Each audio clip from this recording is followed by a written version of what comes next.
I woke up in the early hours to use the washroom and accidentally overheard my husband whispering messages to his mistress. "Don't worry, darling.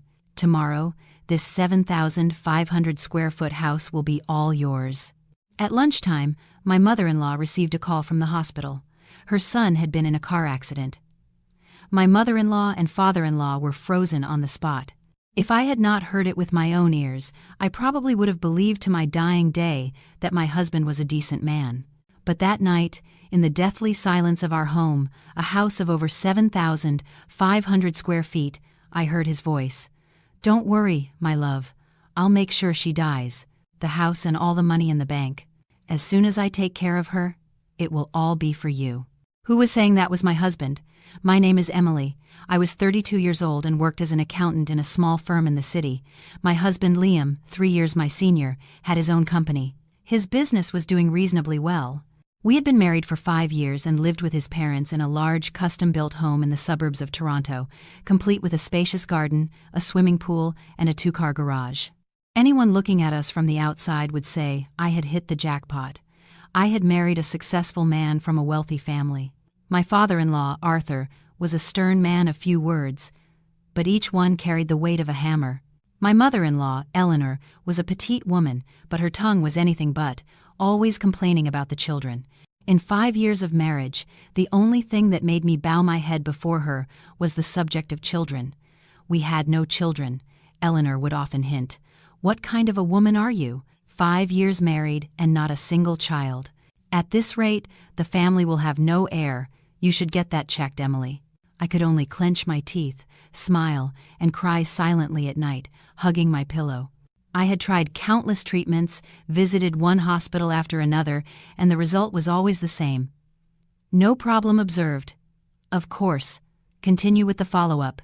I blamed myself entirely, not daring to think that the problem might not be with me. In that house, the person I feared the most was my father-in-law. The one who exhausted me the most was my mother-in-law, and the one I trusted the most was my husband, Liam. Or so I thought. That night I was sleeping when thirst woke me. I reached my hand to the other side of the bed and found only a cold emptiness. The sheets on Liam's side were smooth, with no trace of warmth. I rubbed my eyes and looked at the glowing clock on the bedside table. 3:10 a.m. The house was plunged into darkness. The only sound was the constant hum of the air conditioning. I pushed back the covers, slipped on my slippers, and went down to the kitchen for a glass of water. The second-floor hallway was long and dark, with a yellowish nightlight in one corner casting a faint glow. As I passed Liam's office, I saw a thin line of bluish light seeping from under the door. Was he still working? That was my first thought. His company had a big project lately, and he often complained of being tired. Seeing him stay up late, I could only tell him to rest, not to get sick. I was about to raise my hand to knock on the door with the words ready on my lips. "Honey, come down for some water and get some rest." But my hand never touched the doorknob when from inside, his familiar, deep voice resonated, but with a honeyed tone he had never used with me. "Don't worry, my love. Tomorrow it will all be sorted out. From tomorrow on, there will be no one standing in our way." I stopped dead in my tracks, my hand frozen in midair. My love? Who was he calling my love? My heart pounded, and a chill ran down my spine to the nape of my neck. I swallowed hard, held my breath, and slowly pressed my ear to the cold wood of the door. Liam's voice came again, this time lower, with a hint of satisfaction. "I have it all figured out. On that mountain pass on the way to the Blue Mountains. If it rains a little, the car will skid easily. The police will think it was an accident from losing control. No one will suspect a thing." I felt my hands and feet go numb. The Blue Mountains, a mountain pass, an accident. Tomorrow was our 5th wedding anniversary. He had told me he was taking me to a luxury spa hotel in the mountains, a place overlooking the pine forests, to make up for the years of sadness over not having children. I, happy to the point of tears, had packed coats and scarves, and had even told my mother-in-law, "Mom, we're going away for a couple of days. Take care of yourselves, and don't forget to take your medicine." It turned out that anniversary celebration was actually my planned funeral. Inside, a woman's voice came through the phone's speaker, low but clear, with a touch of coquettishness. "But what if she doesn't die?" "I'm so scared, Liam." "I don't want to go to jail," Liam chuckled. It was the same laugh he had, until now, only used in business meetings, but now it sounded incredibly sweet. "You silly thing. I've checked everything. In that ravine, if the car goes over, it will be totaled, impossible to survive. Once she's dead, the 7,500 square foot house and the millions of dollars in the account that are in my name, I'll transfer it all to you. You just have to wait quietly to be my wife. You promised me, right? Don't you dare trick me." The woman on the other end of the phone giggled foolishly. Every word, the house, the millions, all for you, was like an ice knife piercing my heart. It turned out that to my husband, I was just she. The house I cleaned with such care, scrubbing every tile and tending to every plant, was just a number on a piece of paper. 5 years as a daughter-in-law, enduring scorn, only to end up as the target of a perfect plan to be pushed off a cliff. I covered my mouth tightly, afraid I would let out a scream. I felt my back pressed against the door. Inside, Liam whispered again. "Tomorrow I'll give her a mild sedative. On the mountain pass, she'll be half asleep. If anything happens, it will seem even more like an accident. You just remember, don't leave any trace on the phone. Understood? Be a good girl at home and wait for me to bring you the papers to sign." I could not listen anymore. If I did, I would break down right there. My knees suddenly gave way, and I slid down the cold wall, sitting on the hallway carpet. The carpet was soft, but it felt as if I were sitting on sharp blades. In my mind, images swirled. Our wedding day at the luxury hotel, him holding my hand, looking into my eyes and saying, "I will never leave you." The times my stomach ached from the treatments, and he would make me a glass of warm water, saying, "Just one last push, darling. We'll have a child soon." The nights I waited for him until the early hours and he would hug me, apologizing. "I had a business dinner. Don't be mad. Was all of that real? Or just a long play?" In this house, the person I had always hated and feared the most was my mother-in-law, Eleanor. Because of her hints, because of her inquisitive gaze at my belly, I often thought secretly, if I ever have to leave this house, it will be because of you. But it turned out that the person who wanted to erase me from this world was the one I slept with every night and had breakfast with every morning. I do not know how long I sat in the hallway. The hum of the air conditioning and the ticking of the wall clock seemed to amplify in the night, stabbing at my ears. In the office, the light stayed on for a while longer and then went out with a click. I heard the scrape of a chair and familiar footsteps approaching the door. Like a drowning person who suddenly reacts, I scrambled back to the bedroom. My movements were clumsy. I nearly fell several times, but I managed to get to the bed, crawl under the covers, and turn my back to the door. The bedroom door opened with a soft click. I heard Liam's footsteps, slow and calm as always. The mattress dipped beside me. The smell of tobacco mixed with his usual cologne drew near my back. His arm reached out, preparing to hold me as usual. My entire body tensed. Every muscle trembled slightly. "Emily, are you still awake?" His voice was soft, a little hoarse. I forced myself to swallow the lump in my throat, trying to mimic a sleepy voice. I was thirsty. I got up to use the washroom. "I'm going back to sleep now. You should sleep too." Liam was silent for a moment, then he withdrew his arm. "Yes. We're leaving early tomorrow. Sleep." He turned over, his back to me. A few minutes later, his breathing became regular and deep, as if he were truly asleep. I, on the other hand, had my eyes wide open in the darkness, staring at the faint light filtering through the crack in the curtains. I felt a glacial cold throughout my body, but my mind had never been so awake.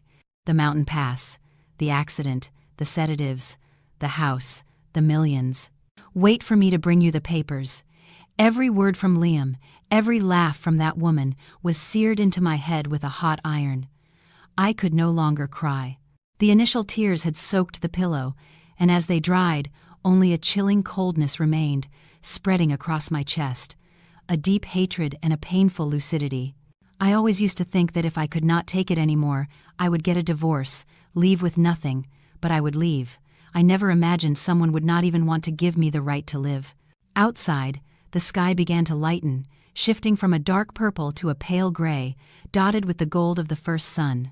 A bird's song from the garden sounded faintly. I remained motionless, pretending to sleep so I would not have to look at the face of the man who had planned my death. Only when a clear thought formed in my head did my body begin to slowly relax. I will go on that trip tomorrow, but not to die. I must live. I must protect myself, and I will make them pay for every single thing they have planned against my life. That thought was like a small flame igniting in the long night, warming my frozen heart. I did not know what would happen tomorrow on that mountain road, but I knew that from the moment I heard that conversation, I was no longer the submissive, resigned woman. I will live, and I will reclaim everything that belongs to me in my own way. The next morning, I did not remember if I had managed to sleep at all. I only know that when the alarm clock went off, my head felt heavy, as if filled with cotton, but strangely clear. Beside me, Liam was still lying down, his eyes closed and his breathing even. If I had not heard last night's conversation, I probably would have turned to wake him gently, like so many other mornings. But today, I simply got up in silence, trying not to move the mattress an inch. I went into the bathroom and closed the door, gripping the sink. In the mirror, my face showed sunken eyes with red rims and dry lips. I stared at myself for a long time and whispered as if speaking to a stranger. My phone was still on the bedside table. Last night, in the panic of the hallway, I do not know how I had the presence of mind to open the recording app and slip the phone into my pajama pocket. When I returned to bed, before pretending to sleep, I had stopped it. Now, sitting on the toilet lid, with trembling hands, I opened the audio file. Liam's voice played, word for word, as clear as if it were being whispered in my ear. "As soon as she's dead, the house and all the money in the bank will be yours." I listened to it once, and then again. My ears were ringing, but strangely, my heart calmed down. It was proof. I had not dreamt it. I had not imagined it. I saved the file in a hidden folder with a random name and sent a copy to Chloe, my best friend, through a messaging app with a single line. "Save this for me. It's urgent. Don't ask anything. I'll call you this afternoon," Chloe replied immediately. "Of course. I'll save it. Are you okay?" I looked at those 3 words. "Are you okay?" for a long time, and finally replied, "Yes, for now." I splashed my face with cold water to reduce the swelling in my eyes and stop my voice from trembling. When I came out, Liam had just sat up in bed, his hair tousled, pretending to rub his eyes sleepily. "You're up already," he smiled with the same gentle voice as always. "We're leaving early today to beat the traffic." I turned so he could not see my expression, simply replying, "Yes, I'm going to get things ready." "No need, I've already packed everything. You just need your toiletries." If it had been yesterday, that sentence would have moved me. A husband who packs for every trip. Now, every "I've prepared everything" only sent shivers down my spine. I did not know what exactly he had prepared to end my life. I dressed in comfortable clothes and put on some light makeup to hide my fatigue. I opened the closet and chose a cream-colored turtleneck sweater. The same one Liam once told me made me look like a 20-year-old girl. I did not put it on to please him, but because today I needed to be completely lucid, with every detail under my control. When I went down to the kitchen, Eleanor was already up, giving orders to the housekeeper to serve breakfast. The smell of toast, fried eggs, and coffee filled the air. Arthur was sitting at the head of the table, his eyes fixed on the newspaper, as usual. Seeing me enter, Eleanor gave me an indifferent look. "You're down. Eat something before you go. You don't want to get stuck in traffic on the way to the mountains. It's a pain." I nodded and sat down. Liam, who was a few steps behind me, pulled out my chair and placed the plate with the most perfect fried egg in front of me. "Eat well. It's a long drive today." I looked at the egg, thinking of the sedative he mentioned last night. My heart skipped a beat, but my face smiled, and my voice sounded light. "You too, honey." At that moment, Arthur folded his newspaper, took off his glasses, and looked at us. "What time are you leaving?" Liam answered quickly. "Dad, I was thinking of leaving around 9. Arthur nodded and said slowly, in a tone halfway between advice and a warning. "The roads in the mountains are treacherous, especially if it rains. Drive carefully. Don't get overconfident. One skid and you're down the ravine." The fork trembled in my hand. He mentioned the mountain pass, the skid, the ravine. Was it a coincidence? Or did he know? I glanced at Liam's reaction. He just smiled with a confident attitude. "Don't worry, Dad. I've been driving for over 10 years. I checked the weather. It's supposed to be sunny today and the road will be dry. Don't worry. I'll protect Emily." The word protect echoed in my ears like a cruel joke. I looked down, cut a small piece of egg, and pushed it to the side of the plate. Then I took a piece of dry bread and dipped it in the yolk. Today, I had to control everything. I did not know where he would put the drug, but I promised myself not to touch anything that tasted strange. After a few bites, I put down my fork and rubbed my stomach. "Mom, my stomach has been feeling heavy lately. I'll eat light so I don't get carsick." Eleanor glanced at me, about to make a sharp comment, but seeing her husband's look, she swallowed it and just grunted. "Eat what you want, but be careful and come back safe and sound." I stood up and said to Liam, "Finish eating.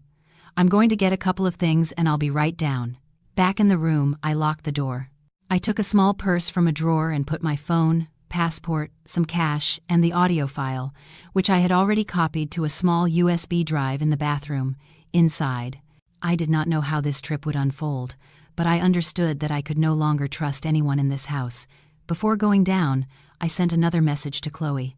"If I don't call you tonight, open that file and take it directly to the police or a lawyer. Don't trust anyone." On the other end, a brief typing appeared, and then, "Okay, I'll wait for your call." I took a deep breath, put the phone in my jacket pocket, and went downstairs. Liam had already brought the suitcases down and was waiting for me at the door with a smile. "Ready, Emily?" "Let's go." I nodded. "Yes, let's go." In the garage, he opened the car door for me with the same gallantry as on our wedding day. I sat in the passenger seat, fastened my seatbelt tightly, and took a quick look at the cup holders, the thermos, and the box of gum. Anything he offered me today, I would have to think twice about. The car left the house and merged onto the highway. The morning sun in Toronto was already starting to get strong. Liam put on soft music, the same playlist he always put on when we went on trips, full of romantic songs. "What's wrong? You're very quiet," Liam said, glancing at me and smiling. "Are you nervous? It's the first time we're going on a trip, just the two of us." I turned and forced a smile. "I'm a little tired. I didn't sleep well last night. Don't worry. I'm here with you. You're going to love this trip. It will make you forget all your sorrows. That I'm here with you, which for years had been my refuge." Today, it made me nauseous. I turned my face to the window so he would not see the disgust in my eyes. The highway was clear. Liam drove confidently, occasionally turning to ask, "Do you want some water?" I shook my head. "No, thanks. I don't want to have to stop on the road." He did not insist. A while later, he opened the glove compartment, took out 2 white pills in a blister pack, and gave them to me along with a small bottle of water. They're for motion sickness. A doctor friend gave them to me. "Take them so you don't feel sick in the mountains." The pills were in an unmarked blister pack with no box. My heart was pounding. "Have you taken any?" I asked, trying to sound natural. "I don't need them. I'm used to it," he smiled. "You take them. That way you can sleep for a while and you'll be refreshed when we get there." I pretended to hesitate for a moment, then left the blister pack on the armrest. "I'd better take them when we get closer to the mountain pass. If I take them now, I'll wake up halfway through." Liam looked at me, and for an instant, I saw something strange in his eyes, something that disappeared as quickly as it came. He smiled again. "As you wish, but remember to take them before we start climbing." I turned away, hiding the hand that was clenching tightly in my lap. I knew I could not take those pills, but I also could not refuse too obviously. The sun was rising, the light was getting brighter, and the road began to ascend. On both sides, we could now see hillsides and small, intensely green forests. In the distance, the silhouettes of the mountains were outlined, that place where I had dreamed of taking peaceful trips with the man I loved. Liam turned down the music and cleared his throat. Emily, when we start to climb the pass, if you're tired, recline your seat and get some sleep. Really, I hope this trip is a new beginning for us. A new beginning. He said it with such sincerity that if it were not for the audio file in my pocket, I might have believed him. I did not answer immediately. A while later, I asked in a casual voice, "Liam, if something ever happened to me, what would you do?" Liam seemed to tense for a moment over the steering wheel, then he laughed. What a thing to say. If something happened to you, what would I have to live for? Come on, don't say silly things. I looked at his profile, feeling a strange sensation, as if I were sitting next to a complete stranger. The face was familiar, but his inside was so dark I could not recognize it. The car started to leave the main highway for a smaller regional road. The sign indicating Blue Mountain 120 kilometers appeared and was left behind. Suddenly, my phone vibrated in my pocket. I took it out and saw 3 words on the screen. Mom-in-law. Why was she calling me at this hour? I looked at Liam. It's Mom. Answer it. Put it on speaker if you want, he said, his eyes fixed on the road. I pressed the accept button and activated the speaker. Yes, Mom. On the other side, it was not her usual complaining voice, but a muffled sob and background noise that sounded like a hospital. Emily, is that you, dear? Where are you? Are you with Liam? I was startled. Yes, Mom, we're on our way to the mountains. We just left the city. What's wrong? My mother-in-law's voice broke. Oh my God, how could this have happened? The hospital. They just called me from the hospital. They say my son, that Liam, has been in a car accident and has died. They told me to come and identify the body. Emily, what's happening? What? I was frozen. The phone almost slipped from my hands. Beside me, Liam slammed on the brakes. The car screeched, skidded, and came to an abrupt halt on the shoulder. We both lurched forward. He snatched the phone from my hand, his face as pale as wax. Mom, what are you saying? I'm right here. Who died? What accident, Mom? Don't be ridiculous. Eleanor's sobs grew louder, mixed with people's voices and a hospital's public address system. They called me. They gave me his full name and the car's license plate. They say my son Liam crashed and the car caught fire. Emily. Liam. Oh my God. I turned to look at Liam. I saw the veins pop on his forehead and his hands grip the phone until his knuckles turned white. Name. License plate. They were confirming it was Liam while he was sitting next to me in another car, facing the news of his own death. In that instant, a chilling thought ran through my mind. The plan to kill me on the mountain pass seemed to have hit a snag, and the first to be declared dead was him. Liam was still holding the phone to his ear, his face pale and his lips trembling. Mom, listen to me. I'm in the car. I haven't had an accident. Calm down. But on the other end, Eleanor's voice was a chaotic mess, mixed with the murmur of people and the sound of hurried footsteps.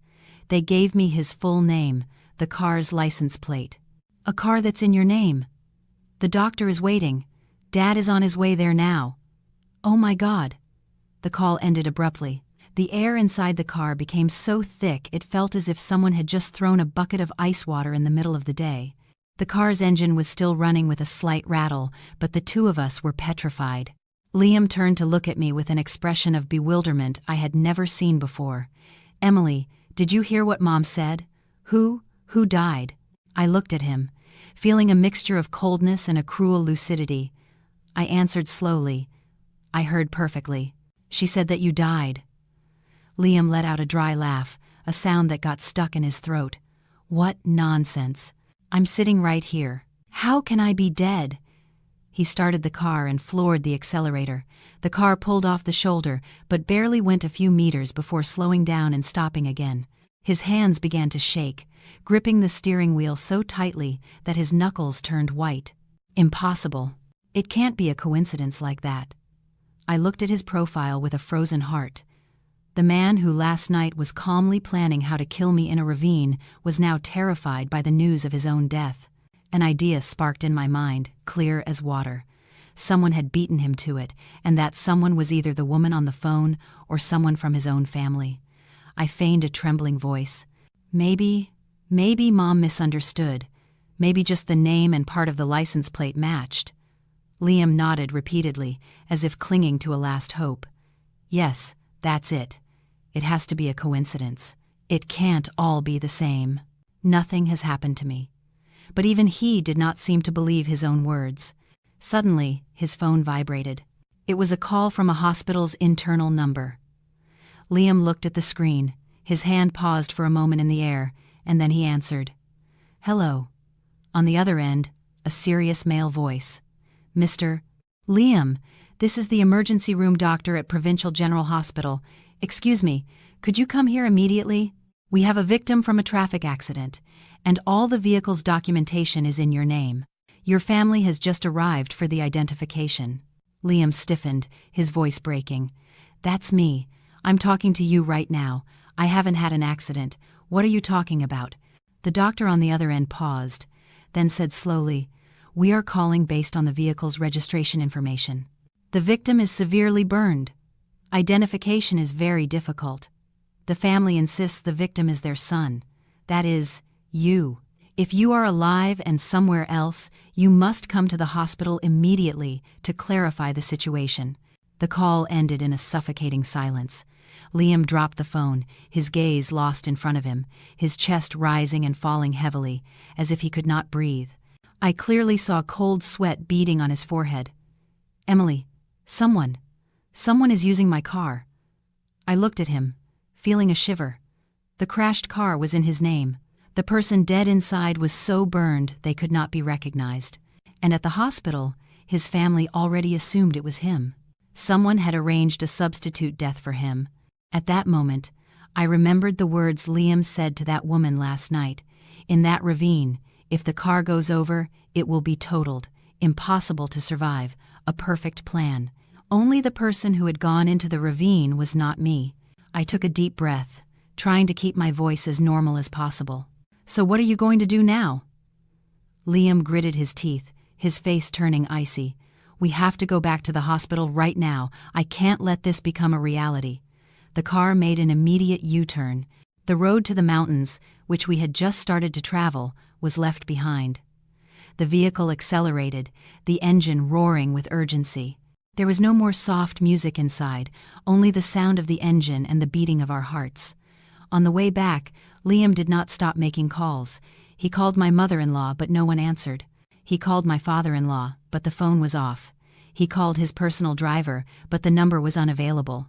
He even called the other woman, but only heard the message that the phone was off or out of coverage. Each unanswered call was like a dagger, deepening the anxiety in his eyes. I remained silent beside him, my mind in a turmoil. A series of questions assailed me. Who had killed Liam on paper? Where did this crashed car come from? Who was the dead person? And most importantly, if Liam had been declared dead, was his plan to kill me in the mountains still on, or was I now also part of a much larger trap? As we approached the hospital, the traffic of people and ambulances was much denser.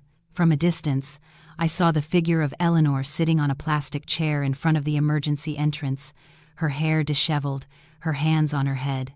Beside her, Arthur, with a pale face and slumped shoulders as if carrying a heavy burden. Liam stopped short, opened the door, and ran out of the car. I followed him. "Dad! Mom!" he shouted. Eleanor suddenly looked up. The moment she saw Liam standing in front of her, she froze as if struck by lightning. Her eyes widened. Her lips trembled. Liam, my God!" She staggered to her feet and ran to embrace her son, crying and hitting his back. "Are you really alive? Then who? Who is in there?" Arthur also approached, his usually stern eyes now red. He put a hand on Liam's shoulder, his voice hoarse. "If you are here, it means the one in there is not you." Liam nodded, his face tense. "Nothing happened to me, Dad, but it's clear someone used my car to cause an accident." I stayed a little further back, watching the parents embrace their son in tears. I felt no warmth, only a coldness that intensified. I understood that at that moment, for them, Liam's life was everything. I was still a stranger, an outsider daughter-in-law. The attending doctor from before came out, looked at Liam, and then at his report with an astonished expression. "Are you Liam?" Liam nodded. The doctor let out a long sigh. Then the person in the ER is not you, but all the car's documentation, the driver's license, everything is in your name. It's possible they are fake documents or that someone deliberately set the scene. Eleanor collapsed again, her voice broken. Then, does someone want to harm my son? The doctor did not answer directly, only saying that the matter required police intervention. Hearing the word police, I saw Liam flinch slightly. A shadow of unease crossed his gaze, but he quickly regained his composure. However, I had seen it. I understood that if there was a thorough investigation, not only would the fake accident come to light, but sooner or later someone would discover his plan in the mountains. The police did not take long to arrive. They cordoned off the area of the burned car, took pictures, and collected statements. They invited Liam into a private room for questioning. Before he went, he turned and looked at me. His gaze was no longer the kind one from the morning, nor the bewildered one from when he received the news. In his eyes, I saw a cold calculation beginning to re-emerge. Suddenly, I understood. For him, this game of life and death had just begun. While Liam was giving his statement to the police, I stayed with his parents in the hallway. Eleanor still had not fully recovered and was gripping my hand tightly, her voice choked. "Dear, you saw everything.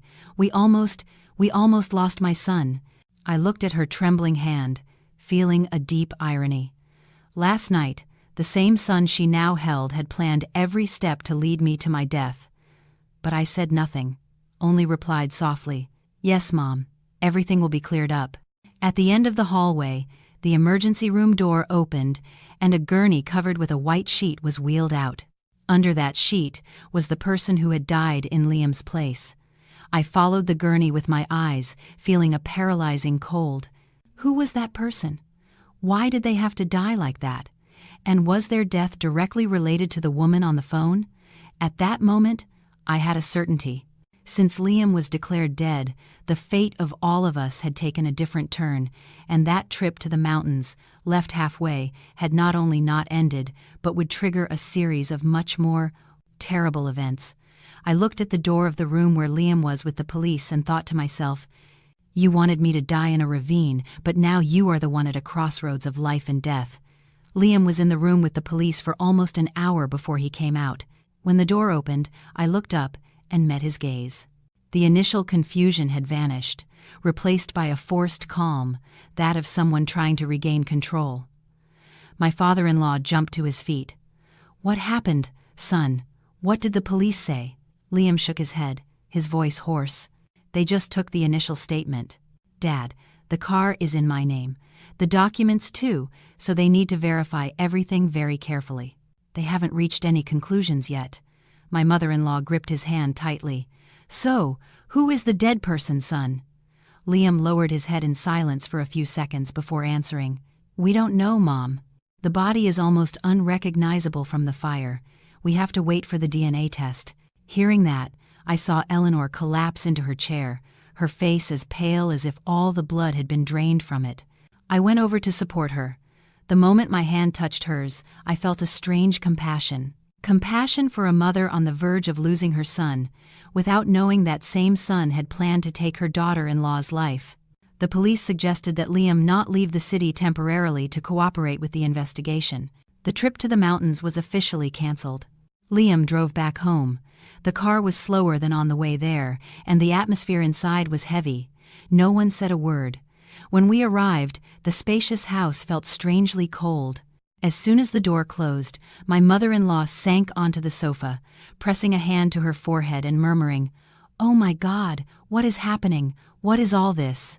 My father-in-law, leaning on the back of the sofa, told Liam in a grave voice, "Go upstairs and rest, son. Your mother is very upset. We'll talk about whatever it is tomorrow." Liam nodded and turned to me. "Emily, you go up and rest too. You must be exhausted." I looked at him and nodded slightly, saying nothing. When I reached the bedroom and closed the door, I felt my strength leave me. I leaned against the door and slid down until I was sitting on the floor. In a single morning, everything had been turned upside down. His plan to kill me had not been executed because he himself had been declared dead by a substitute. I understood that what I knew was only the tip of the iceberg. Behind Liam, behind the woman on the phone, there was another hand, more discreet, more cruel, and willing to kill to achieve its goal. The phone vibrated in my pocket. It was Chloe. I listened to the file you sent me. Emily, where are you? Did something happen? I swallowed, my voice barely a whisper. I'm not dead yet, but everything is a mess. I'll call you tonight and tell you everything. Be very careful, Emily. What you sent me is no joke.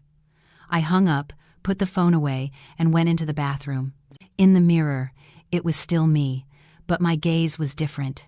It was no longer that of a gullible, submissive, and scared woman. Now, in my eyes, there was a vigilance that never rested. I had just changed when I heard a knock on the door.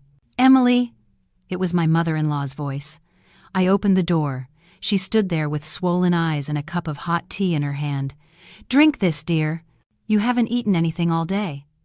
I took the cup, saying in a low voice, Thanks, Mom.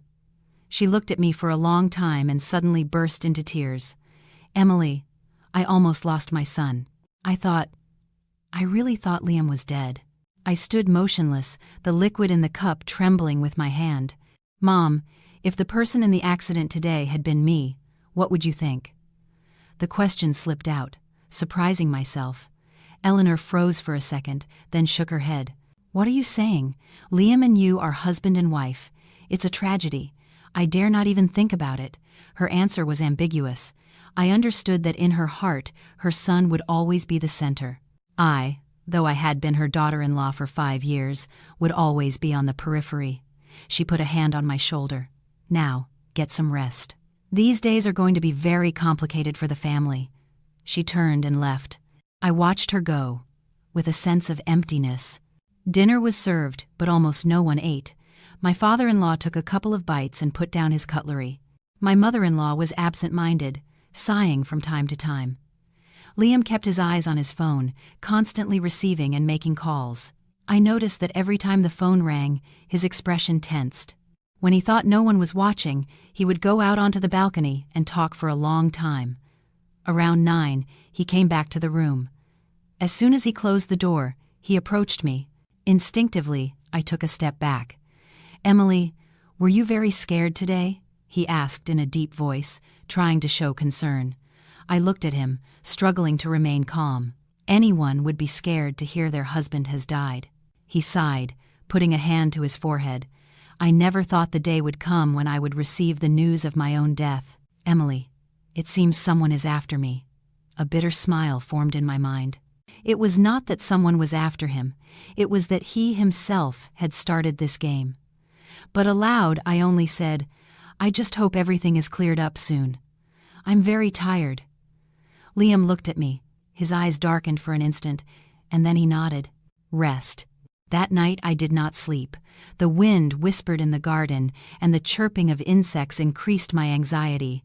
Through the window, I saw that the light on his office balcony was still on. He was awake again. Around 1 a.m. My phone vibrated softly. It was a message from an unknown number. If you want to know who died in your husband's place, tomorrow at 7 a.m., at the coffee shop, across from the hospital, come alone. Don't tell anyone. My heart sank. I read the message several times. In my mind, the face of the woman from the call appeared, but my gut told me that the person who sent the message was not her. I looked towards Liam. The light from the balcony cast a thin line into the room. He was still absorbed in his secret calls, unaware that another door to this story was about to open. I deleted the message, put the phone away, and closed my eyes. I no longer felt a vague fear, but a cold expectation. I knew that starting tomorrow, I would not only be the prey, I would also begin to hunt. The next morning I woke up at 5, when the sky was still covered in mist, and the air in the room was unusually cold. Beside me, Liam was still sleeping with his back to me. His face, in the dim light, looked peaceful, as if the terrible news of his death had never happened. If it were not for the message on my phone, I would have wondered if everything yesterday was real or just a nightmare. I got out of bed silently, my steps stealthy so as not to wake him. In the bathroom, I washed my face for a long time to keep myself awake. The unknown message appeared on the screen again. 7, alone, at the coffee shop across from the hospital, not a word more. Whoever sent it knew my schedule. They knew I was near the hospital. I clutched the phone. If I did not go, I might never know who died in Liam's place. If I went, I was not sure I would come back in one piece. I put on simple clothes, a light jacket, and left with my purse. In the kitchen, my mother-in-law was already up, making tea. When she saw me, she looked up. "Where are you going so early?" I tilted my head, my voice soft. "I'm going to buy something for breakfast." She nodded without asking further questions. Probably, in her mind, there was only room for worry about her son. I left the house in the pale dawn light, my heart beating faster with every step. The coffee shop was right across from the hospital. It was small and almost empty. I chose a table in a secluded corner with my back to the glass window. The wall clock read 7 o'clock sharp. I had barely sat down when a middle-aged man sat across from me. He must have been over 50. He was thin, with tanned skin and a sharp but weary gaze. He did not order anything, just looked at me intently. "You're Emily." I nodded, unable to hide my suspicion. "You're the one who sent me the message." He slowly took a photograph from his jacket pocket and slid it towards me. I looked at it and felt my heart stop. In the photo was a young man with a burned face, but I instantly recognized the shirt he was wearing. It was the same one Liam had once worn to a business dinner. "The man who died yesterday was my nephew," he said in a hoarse voice. "His name was Ryan." I was speechless. Why was your nephew wearing my husband's clothes? Why was he driving a car in his name? I asked, my voice trembling. He gave a sad smile. "Because someone paid him to die in his place." The words "die in his place" were like an icy stab to my chest. I pressed my lips together, trying to stay calm. "Who was it?" He looked at me carefully and said slowly, "Your own husband." I felt like I was collapsing. Although I was prepared for anything, hearing it from someone else was like having my heart torn out. "What are you saying?" I whispered. "Liam met with my nephew last week. He had a lot of debt. The loan sharks had him cornered. Liam promised to pay off all his debts in exchange for a job, to dress like the photo on the driver's license, drive a car in Liam's name, and cause an accident on the mountain pass." I shivered. "Do you have proof?" He sighed, took out his phone, and played a recording. Liam's voice came through clearly, negotiating every detail with Ryan. I listened, with my ears ringing and a lump in my throat. "Why are you doing this?" His eyes reddened. "So my nephew doesn't die in vain." Liam was planning to use my nephew's death as a cover to do something else later. "What thing?" He looked at me directly. His voice became graver. "Yesterday, my nephew overheard him talking on the phone with that woman. He didn't just want to fake his own death, he also wanted to kill you." I closed my eyes tightly, my breath catching. Ryan's soul, his death, and my life, all had been tied together in a chillingly cold plan. "And what do you want from me?" I asked. "My nephew is dead." A look of pain crossed his face. "But I don't want the culprit to continue living peacefully. You are his next target. If you die, his crimes will be buried forever." I clenched my hands, my voice hoarse. "What do you want me to do?" "Work with me. Report him. Let's bring everything to light. I've already given the evidence to the police, but your testimony about the plan in the mountains, about the other woman, will be the key piece." I remained silent. In my mind, the image of my mother-in-law crying inconsolably at the hospital appeared, my father-in-law standing in the hallway, and Liam, the man who was once my everything. If I did what this man asked, everything would fall apart. But if I did not, Ryan would have died in vain. I would live in fear, and who knows, maybe that fateful mountain pass would still be waiting for me. I looked at him and nodded slowly. "Okay." He watched me for a long time, as if trying to memorize my face, and then he stood up. "The police will contact you soon. From now on, be very careful. Liam is not one to give up easily." With that, he turned and left the coffee shop. I was left alone in front of a cup of cold coffee. Outside, the traffic was heavy. The hospital was still a noisy world, oblivious to my own struggle between life and death. I returned home, entering through the door with the most serene face I could fake. In the living room, Liam was talking to his parents. When he saw me, he looked up and gave me his usual tender smile. "You're back from shopping." I looked at him, feeling a storm inside, but nodded silently. Breakfast passed heavily. My father-in-law barely touched his food. My mother-in-law hardly ate. Liam was more attentive than ever, serving me food, asking if I was tired. Every one of his gestures only made me nauseous. Around noon, my phone vibrated. A short message from an unknown number. "We have enough evidence. Be prepared. The first to be summoned will be your husband." My heart raced. I looked up at Liam. He was on the balcony, talking on the phone with a faint smile on his lips. He probably still believed he had everything under control. I understood one thing. This game was no longer a simple chase. It was a battle between truth and crime, between a woman who was once submissive and a man capable of trading lives for money and freedom. That night, when everyone was asleep, I stood in the room with my hand on my belly. For the first time in years, I did not feel despair about not being able to have children, but a clear determination. If I survived all this, I would live a different life. I did not know what tomorrow would bring. I only knew that since I left that coffee shop, Liam's fate and mine were officially on opposite sides. That night, I barely slept. The sound of the balcony door creaking in the wind was enough to make my heart seize. I lay on my side with my back to Liam, listening to his slow, regular breathing, as if the horrific events of the past few days had nothing to do with him. I realized that the man who had shared 5 years of marriage with me was now a complete stranger sleeping in my same bed. Just before dawn, my phone vibrated very gently. A short message. "At 9, the police will summon Liam again." I stared at the screen for a long time, then turned it off silently. I no longer felt just fear, but the sensation of being on the final threshold of a chapter of my life. On one side, 5 years of submissive marriage. On the other, the cold truth about to come to light. Liam woke up later than usual. When he opened his eyes, I was already sitting on the edge of the bed, pretending to read the news on my phone. "You're up so early?" he asked in a sleepy voice. "Yes, it's a habit." He sat up, stretched, and looked at me for a few seconds before smiling. "You've lost weight these past few days." I did not answer. "I've lost weight from fear, from disgust, from having to act every minute of every day. You know that," but I only said in a low voice, "It must be from the exhaustion of these days." Downstairs, my father-in-law was already sitting at the tea table.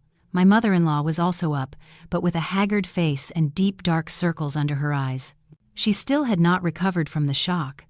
My father-in-law looked at Liam and said in a grave voice, "Have the police called you again, son?" Liam paused for a moment before shaking his head. "No, Dad. I suppose it will take a few days." I lowered my head to pour myself some water and hide my expression. I knew he was lying, and he did not know that I knew. Around 8, while we were having breakfast, the doorbell rang. The housekeeper went to open it. 2 police officers were at the door. "Is Mr. Liam home?" The room fell silent. My mother-in-law dropped her chopsticks. My father-in-law jumped to his feet. Liam froze for a few seconds before slowly standing up. "I'm here." An officer showed him a summons. "We need you to come with us to clarify some details about the accident the other day." My mother-in-law turned pale and grabbed her son's hand. "Officers, why are you taking him again?" "He wasn't in that car," the officer replied calmly. "That's precisely why we need to clarify it, ma'am." Liam turned to look at his father, and then at me. His gaze lingered on me for an extra moment. I clearly saw suspicion in his eyes. Perhaps he was beginning to doubt. Not that his plan had been discovered, but me, the woman he thought he had under his control. "I'll go and be right back." "Don't worry, Dad." "Mom," he said. My mother-in-law burst into tears. "Son, remember to tell them everything. You haven't done anything wrong." I was behind her, watching as Liam left with the 2 officers. When the car door closed, I felt as if the invisible rope that had been tightening around my neck for days began to loosen. The house fell into a heavy silence. My father-in-law sat dejectedly by the tea table. My mother-in-law kept praying and murmuring. I asked for permission to go up to my room. In the familiarity of my room, I sat on the bed and, with trembling hands, opened my phone. A call from an unknown number. I answered. "Emily. The police are questioning Liam. He's denying everything." It was the voice of the man from the other day. "Be prepared. They may call you at any moment." "I'm ready," I replied in a low voice. I stared at our wedding photo hanging on the wall. In it, Liam wore a suit and I wore a white dress. We were smiling happily. Anyone would say it was the beginning of a peaceful life. No one knew that behind that smile, I would one day have to testify against my own husband. At noon, my phone rang again. This time it was the police. "Mrs. Emily, could you come to the station immediately?" I looked towards the door. Downstairs, I could hear my mother-in-law's cough. I took a deep breath and replied, "Yes, I'm on my way." I lied to my mother-in-law, telling her I was going to buy her some vitamins. She did not ask further. Her mind was only on her son. I left the house on my own 2 feet, without looking back. At the police station, they took me to an interrogation room. Liam was sitting on the other side of the table. When he saw me enter, his face hardened. He clearly did not expect me to be called. An officer said, "We've invited Mrs. Emily here today to clarify some information. We hope you will cooperate." Liam turned to me, his voice icy. "Emily, what are you doing here?" I looked him straight in the eye. Calmly, because there are things I can no longer hide. The atmosphere became dense, like a slab on my chest. I took the small USB drive from my purse and placed it on the table. "This is the audio file of your conversation with that woman the other night." Liam's face changed completely. He jumped to his feet. "What are you talking about?" An officer motioned for him to sit down and plugged the USB into the computer. The recording played, every word familiar and cold. "As soon as she's dead, the house and all the money in the bank will be yours."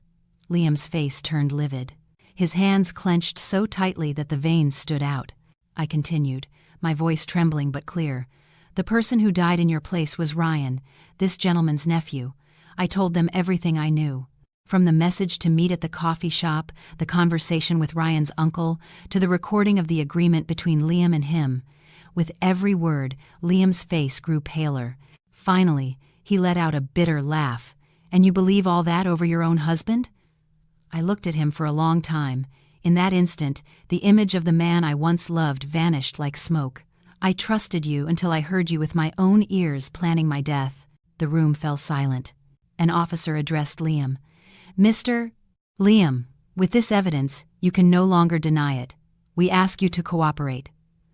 Liam lowered his head and remained silent for a long time. When he looked up, there was no anger in his eyes, only the desperation of someone who is cornered. I stood up, my legs shaking. "Liam, I didn't want you to die, but I couldn't die in your place as you had planned either." He looked at me, and in his eyes I saw a hint of something like regret, but it was too late. I left the room, my heart pounding. In the hallway, the midday light streamed through the window, so bright it was dazzling. I stood there for a long time, feeling as if I had just amputated a part of my life. I did not know what fate awaited Liam behind that door. I only knew that the moment I placed that USB on the table, I had officially buried my marriage.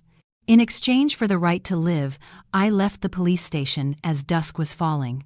The sunlight stretched over the trees, casting long shadows on the gray asphalt. I paused for a moment, taking a deep breath, as if I had to learn how to breathe again after ending a part of my life. Behind that door, Liam was still giving his statement. The man who was my husband, my support, was now a suspect in his own plot. The phone vibrated in my pocket. A message from the unknown number. "Thank you.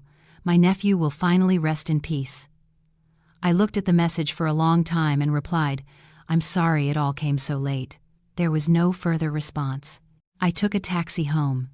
Throughout the journey, my mind was blank. Through the window, the familiar streets passed by like frames from my life.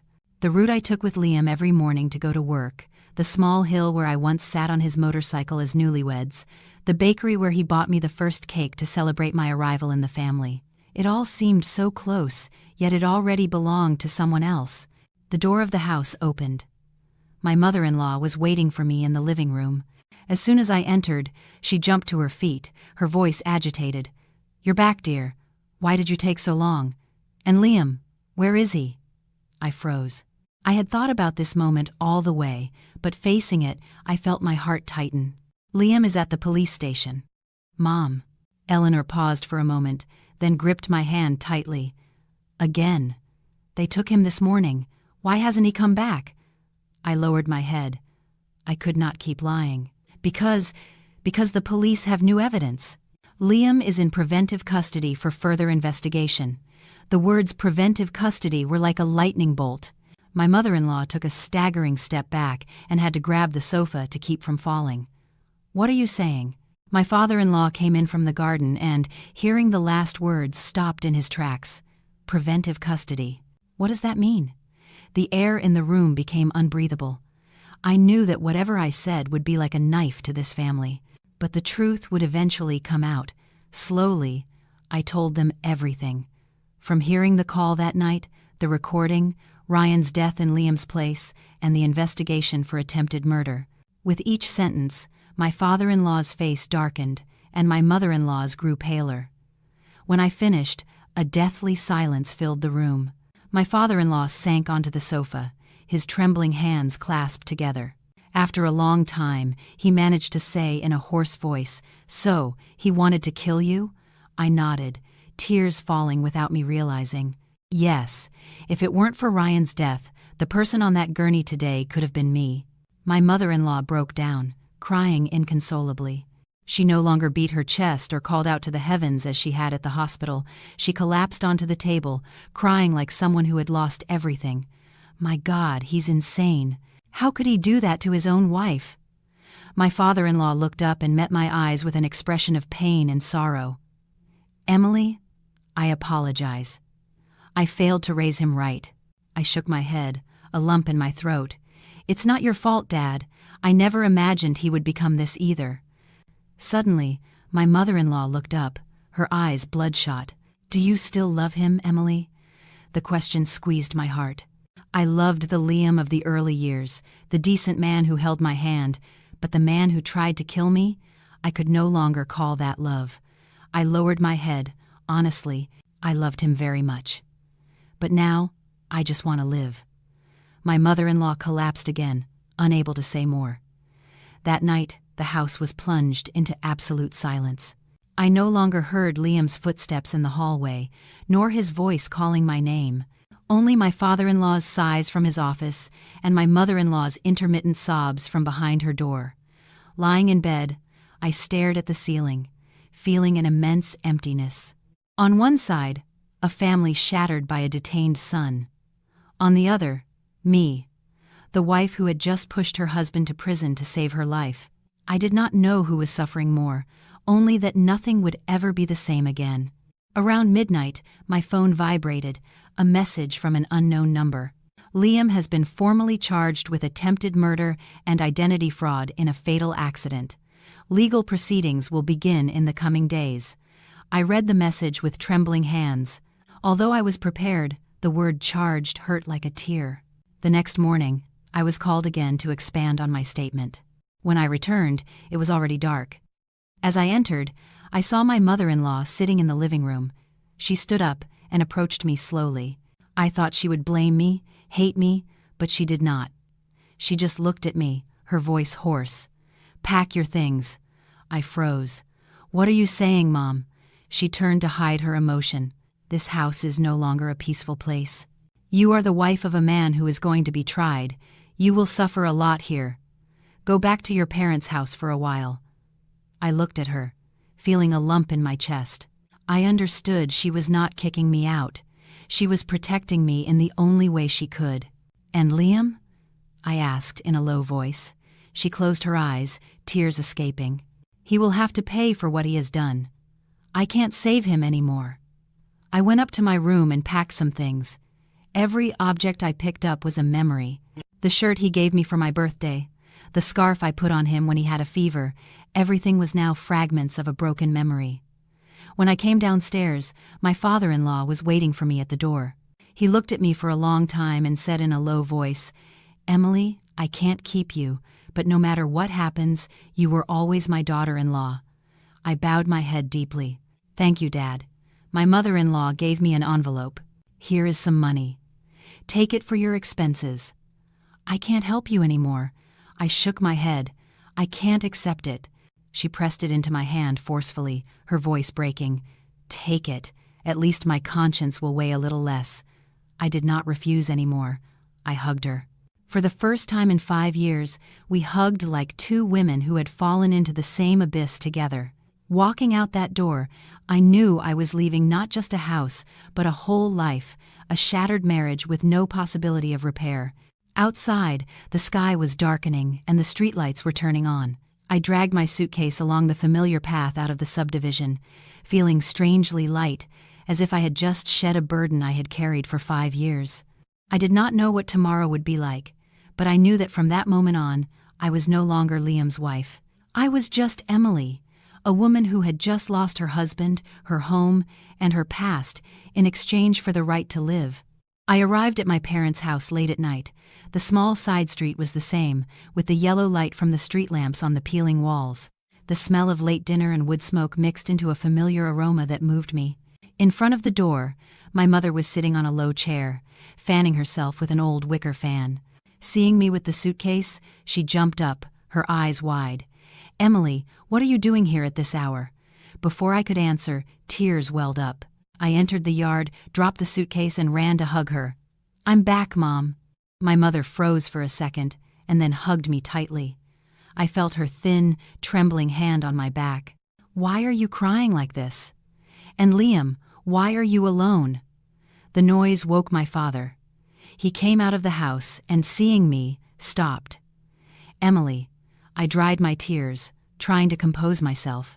"Yes, I've come to stay with you for a while."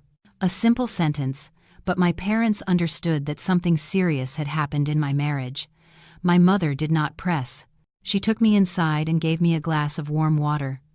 My father sat across from me, looked at me for a long time, and then asked calmly, "What happened? Tell us." I told them everything, from the night I heard the call, the plan to kill me, Ryan's death, Liam's arrest, the charges. With every word, my father's face darkened. My mother, beside me, gripped the glass so tightly the water trembled. When I finished, a suffocating silence filled the house. Much later, my father let out a long sigh. "My God, he dared to do so much?" My mother burst into tears, a muffled sob. "My child, they almost killed you. Why do you have to suffer so much?" Sitting between my parents with my head bowed, I felt I had walked a very long and dark path to finally find my way back home. That night I slept in my old room with the same pale yellow walls and the wooden bed that creaked with every move. Everything was so simple it moved me. I stared at the ceiling for a long time, Liam's face at the police station etched in my mind. I no longer hated him as I did at first, only felt a deep exhaustion, like someone who has just survived a great storm. The following days, I was called several times to expand my statement. My parents took me and picked me up. My mother held my hand while we waited in the police station hallway, as if she feared that if she let go, life would drag me away again. One afternoon, as I was leaving, I ran into my father-in-law at the door. He had lost a lot of weight. His back seemed more stooped. When he saw me, he paused for a second before approaching. "Emily." I bowed my head. "Hello, Dad." He looked at me. His lips moved several times before he could speak. "I just wanted to ask you, do you still hate him?" I remained silent. Hate him. I had hated him to the point of not being able to breathe. But now, after everything, I only felt pain. "I don't want him to die, Dad, but I can't carry his guilt either." My father-in-law nodded, his eyes red. "I understand. I don't blame you." He turned away silently. Seeing his stooped back, I felt a deep sadness. All parents love their children, but some children stray from the path. Days later, the police informed me that the woman from the call had fled. Gradually, her identity was revealed. She had been an employee at Liam's company, and their secret relationship had lasted for over a year. It was she who instigated him to plan everything, from the substitute death to my murder in the mountains. Hearing this, I was silent. It turned out that for over a year, while I was undergoing treatments to have children and enduring my mother-in-law's criticisms, my husband was living another life behind my back. Chloe came to see me on a rainy night. She hugged me as soon as she walked in. "You are so lucky to be alive, Emily." I nodded with a sad smile. Yes, I'm just realizing that. She stayed with me for a long time, talking about trivial things to distract me. Before she left, she took my hand. "What are you going to do? Divorce him, right?" I looked at the dark sky. The rain was falling steadily. It's no longer an option, it's a necessity. I knew that since Liam was charged, our marriage was over, both on paper and in my heart. One morning, I went for a routine medical checkup requested by the police. The doctor called me into her office. After looking at the results, she looked at me in surprise. "Mrs. Emily, did you know you're pregnant?" I froze. My ears were ringing, my mind blank. "What did you say, doctor? You're about 5 weeks along. It's very early." I collapsed into the chair. A child. It was coming just as my marriage was breaking apart, just as its father was facing prison. That night, I told my parents. My mother hugged me, crying. My father was silent for a long time before saying calmly, "Do you want to have it?" I placed my hand on my belly, feeling that incipient, fragile life. A part of me, and also of Liam. "Yes, he's not to blame," my father nodded. "Then we will help you raise him." I burst into tears. For the first time, I was not crying out of fear or anger, but out of gratitude for having a refuge. I had not told my in-laws. I did not know if the news would bring them joy or more pain, but I knew this baby was both a gift and the greatest challenge life was throwing at me. Outside, the wind blew and the rain fell, but inside me, for the first time in a long time, a small life began to sprout, fragile and strong at the same time. On the day of the trial, I attended as a victim. It was drizzling, just like the day Chloe came to see me. My mother held my hand from the moment we left the house, her warm, trembling hand giving me strength. "Don't be afraid. We're here." I nodded. In my belly, the baby seemed to move, a gentle reminder that I was no longer alone. The courtroom was not large, but to me, it felt immense. On the opposite bench, I saw my in-laws. She had aged noticeably, her hair almost white, and her back stooped. When she saw me, her eyes reddened. I greeted her with a nod. She nodded back slightly. Then they brought Liam in. I held my breath when I saw him. The man who was once tall and elegant in expensive suits now wore a prisoner's uniform, gaunt and with a sunken face. When his gaze met mine, he stopped. In his eyes, I saw surprise, regret, and finally, a deep desperation. I did not look away. I looked at him, calmer than I expected. The trial began. The evidence was presented. The recording, my testimony, Ryan's uncle's testimony, the forensic reports, Liam's final confession. When it was his turn for a final word, he stood up, trembling. He looked first at his parents, then at me. "Emily, I'm sorry." Just 3 words, but they sounded like a whole life breaking apart. I let greed blind me. "I not only betrayed you, I wanted to kill you. I don't deserve to be your husband. I don't deserve to be a son." My mother-in-law broke down crying. My father-in-law closed his eyes, tears streaming down his wrinkled face. Liam turned to me, his voice broken. "Emily, I'm not asking you to forgive me. I only ask, if, someday, about the baby." He choked up. I knew he had guessed. "Please, let me know. Even if it's just once in my life." I neither nodded nor shook my head. I just looked at him for a long time. In that moment, there was no hate or love, only an immense void where he once stood. The verdict was delivered. Liam was sentenced to many years in prison for conspiracy to commit murder, reckless homicide, and identity fraud. When the judge's gavel fell, I saw my mother-in-law collapse onto my father-in-law's shoulder. He held her, the last embrace of 2 people who had just lost the pillar of their lives. I turned away. I did not have the courage to watch anymore. The day we signed the divorce papers, the sun was shining brightly. We did not say a word to each other. A couple of signatures, and I was officially no longer his wife. As I was leaving, a guard was leading him away. He suddenly turned to look at me one last time. In his eyes, there was no calculation or threat, only an infinite sadness. I turned away before the tears could fall. Days later, my father-in-law came to my parents' house. His back was even more stooped. When he saw me, he was silent for a while before saying, "Emily, I want to ask you a favor." I invited him in and served him tea. Liam told me about the baby. "I dare not ask you to come back or anything like that. I only ask that if someday, when the child grows up, you allow his grandmother and me to see him as our grandson." His eyes reddened. "He's all we have left." I lowered my head for a long time, thinking of my mother-in-law giving me that envelope, her trembling hug, her gaze as I left. "Yes, when he is born, I will let you know." My father-in-law stood up and bowed deeply to me. "Thank you, my dear." When he left, I stood at the door for a long time. There are bonds that, even when broken, leave a thread so fine it's not for returning, but for remembering. Time passed slowly, but with a strange peace. I opened a small grocery store across from the house, enough to support myself and the baby. My parents cared for me diligently. Chloe often visited and joked, "After the storm, you finally see the sun." I would smile, caressing my belly. The sun I felt now did not dazzle, it warmed.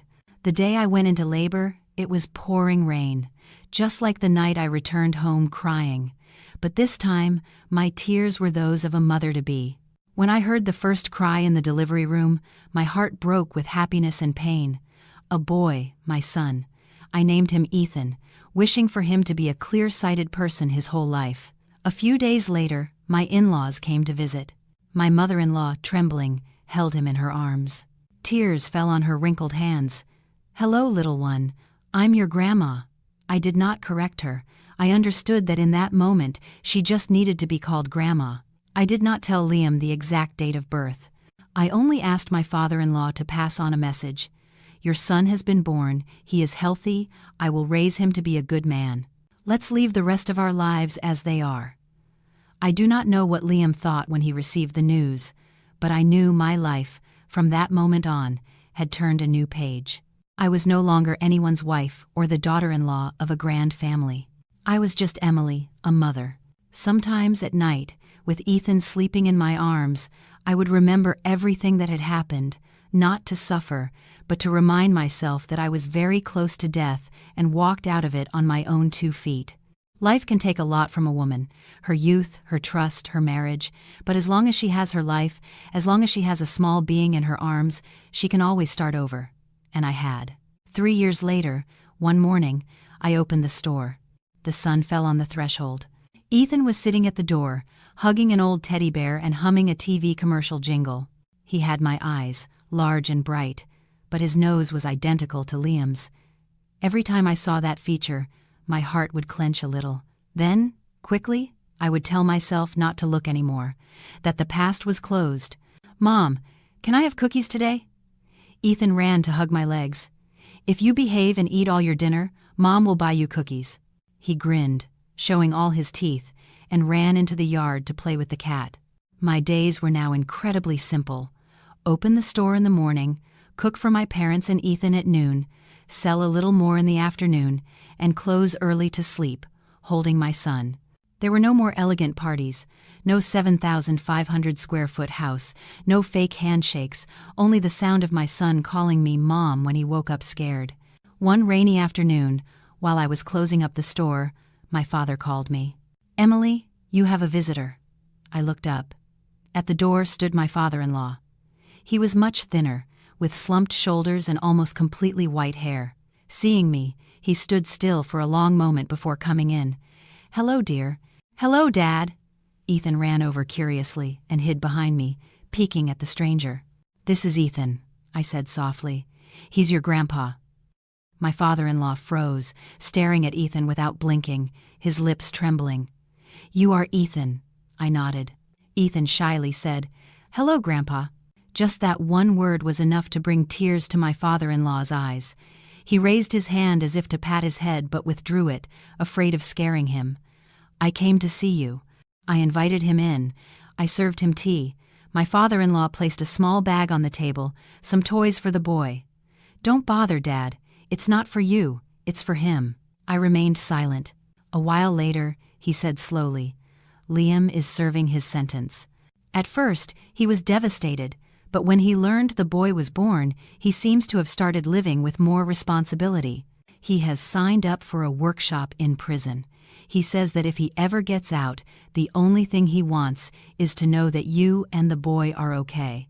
I felt a slight pang in my heart, but only that. My father-in-law looked at me and said in a low voice, "I dare not ask you to forgive him. He closed all the doors himself. I just want you not to embitter your life by hating him." I looked up and met his eyes. "I don't hate him anymore, Dad. I just don't feel anything for him anymore." He nodded very slightly. When my father-in-law left, Ethan ran after him and gave him a piece of candy. "Here, Grandpa." My father-in-law stopped. He bent down to take the candy with a trembling hand and thanked him. His stooped back disappeared into the rain. I stood at the door for a long time. That night, I asked Ethan, "Did you like Grandpa?" "Yes, he was sad," he said with a childish sincerity that made me think. Months later, through my father-in-law, Liam sent me a letter. The handwriting was shaky, not as neat as it used to be. "Emily, I dare not ask for your forgiveness. I just want to say that I have understood what it means to pay for your actions. Every night in prison, I dream of you and the boy, but I know it's a dream I no longer have the right to. I just hope you are both well." I finished reading and folded the letter slowly. I did not reply, not out of resentment, but because I knew our paths were now different. There are things that, once broken, cannot be put back together. On Ethan's first day of school, he did not want to let go of my hand. "Mom, come with me. Go into class. Mom will wait for you at the door." He pressed his lips together and, with teary eyes, went in. When the door closed, I stood in the hallway, feeling like a small part of me was leaving my side. That night, Chloe showed up at the store. "Emily, have you thought about rebuilding your life?" "What do you mean?" "I mean, a woman has the right to be happy a second time."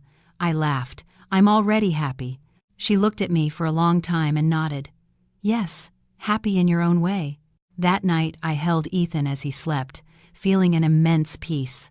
I no longer feared the night, no longer startled at secret calls. I no longer lived in a huge cold house. I lived in a small warm one. There are scars that never disappear, but you learn to live with them without them hurting. Liam was a scar in my life, but Ethan was the warmth that covered it every day. I walked out of hell on my own 2 feet, and now I was walking a different path, without luxury or wealth. But where I was free to be a mother, to be a person. 18 years later, on the day Ethan received his university acceptance letter, the sun was beautiful. "Mom, I got in," he shouted from the doorway, letter in hand. I ran to him, my hands trembling more than his. "Really?" "Yes, in computer engineering." I hugged him, and for the first time in many years, I cried like a child. That night, Ethan sat beside me on the porch. "Mom, I want to ask you something. What was my father like?" I was silent for a long time. "Your father was once the person I trusted most. Are you angry with him?" I smiled slightly. "I used to be. Now I can't be." I turned to look at him. His face looked so much like Liam's in that moment. "Do you want to see him?" He nodded. Very seriously. "I don't want to blame anyone. I just want to know where I come from." I took a deep breath. "If you want to, I won't stop you." The visit to the prison was on a morning of light rain. When Liam came out, I barely recognized him. He was much thinner, with slumped shoulders and premature wrinkles. But when he saw Ethan, his eyes lit up. "Hello, Dad," Ethan said, bowing his head. Just those 2 words were enough to make Liam break down in tears. "You're so tall. Are you okay?" Ethan asked. "Just being alive is enough." I stayed back, watching them. All the hatred and fear of the past suddenly felt very distant. Liam turned to me. "Emily, you've raised a wonderful son." I just nodded. "Because he's my son." Before they left, Ethan said goodbye. "I don't know what you did in the past, Dad, but I hope that from today on, you try to live better." Liam nodded repeatedly, unable to stop crying. "I promise." On the way home, Ethan told me, "Mom, now I understand why you chose to live like this." I smiled at him. "You don't blame me? I'm proud of you." Those words made my heart tremble. I thought I was just a lucky survivor, but to my son, I was a mother to be proud of. and that was enough for a lifetime. The day Ethan married Ava, a sweet girl from a humble family, the wedding was simple, in our backyard. My father-in-law came and watched from a corner in silence. During the ceremony, Ethan knelt before me. "Mom, thank you for raising me to be a man." I lifted him up, tears streaming down my cheeks. Living with decency is the best gift you can give me. A year later, my granddaughter was born. Ethan ran home shouting, "Mom, I'm a father." I held the little one in my arms, my hands shaking. Life is a strange circle. I was a woman almost murdered by her husband. I gave birth in solitude, and now I held my granddaughter amidst laughter and tears of joy. My father-in-law passed away a few years later. Before he went, I visited him in the hospital. I forgave him, and he asked for my forgiveness. Liam was released from prison. My father-in-law told me he had opened a small car repair shop on the outskirts of the city. He lived quietly. We never saw each other again. There are encounters that are best left in memory. One afternoon, sitting on the porch with my granddaughter sleeping in my lap, I felt at peace. I had been through hell. I had been on the verge of death. But in the end, I had completed a cycle of pain to return to the simplest thing: family. I am Emily. I loved. I was wrong. I almost died. I gave birth in tears, but I also stood up, moved on, and kept the light for a whole lifetime that came after.